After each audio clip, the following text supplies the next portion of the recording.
बिस्मिल्लाहिर्रहमानिर्रहीम। अस्सलाम वालेकुम वरहमतुल्लाहि वबरकातुहू। मैं मुस्लिम बुज़दार, आप देख रहे हैं यूट्यूब चैनल नशात सनिया। सबसे पहले दुरूद व सलाम अल्लाहुम्मा सल्लि अला मुहम्मद व अला आलि मुहम्मद कमा सल्लैता अला इब्राहीम व अला आलि इब्राहीम इन्नका हमीदुम मजीद। अल्लाहुम्मा बारिक अला मुहम्मद व अला आलि मुहम्मद कमा बारकता अला इब्राहीम व अला आलि इब्राहीम इन्नका हमीदुम मजीद। हजरत यहया अन-लस्सी रज़ी अल्लाह तआला अन्हु हदीस पाक का दर्स देते थे और बेशुमार अशखास से इस्तिफादा करते थे। एक दिन हजरत यहया रज़ी अल्लाह तआला अन्हु पढ़ाने के तवील छुट्टी कर ली। तलबा ने मालूम किया कि हजरत इतनी लंबी छुट्टी जिसकी मुद्दत भी मुतय्यन नहीं, किस बना पर ली गई। फरमाया, मुझे अफ्रीका के आखिरी किनारे पर कैरवान जाना है। अर्ज किया कि हजरत क्यों? वहां जाना बड़ा ही मुश्किल है, बड़े बड़े बन हैं और जहरीले जानवर।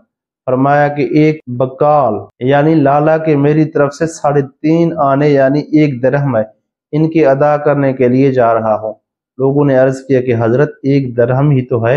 और मुझे एक हदीस पहुंची है और फिर अपनी सनद के साथ हदीस पढ़ी कि 1 लाख 1 लाख 1 लाख 1 लाख यानी 6 लाख का नफली सदका करने में इतना सवाब नहीं जितना कि 1 दिरहम हक अदा करने का सवाब है। अल्लाह ताला हमें भी हकूक अदा करने वाला बनाए और जिन लोगों ने हकूक अदा किए हैं इनकी सदका और तुफैल हमें भी ईमान के तकाज़ों को पूरा करने वाला बना दे।